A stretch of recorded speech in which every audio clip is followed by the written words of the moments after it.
What's up, guys? In this tutorial, I will show you how to insert an image in Photoshop, whether you're creating a new project or adding an image to an existing one. To create a new project with your image, simply drag and drop the image file into the Photoshop welcome screen. The screen appears when you first open Photoshop and shows you all your recent projects. If the welcome screen is not visible, go to File, Open from the top menu.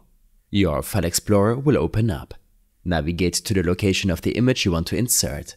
Select the image and click on Open. The selected image will open as a new project in Photoshop.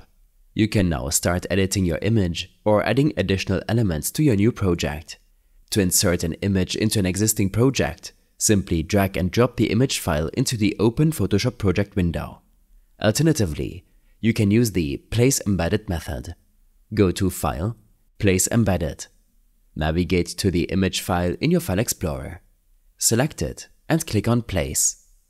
After inserting the image, you'll need to resize and move it to your preferred location. Use the handles around the image to adjust its size. Click and drag the image to move it to the desired position.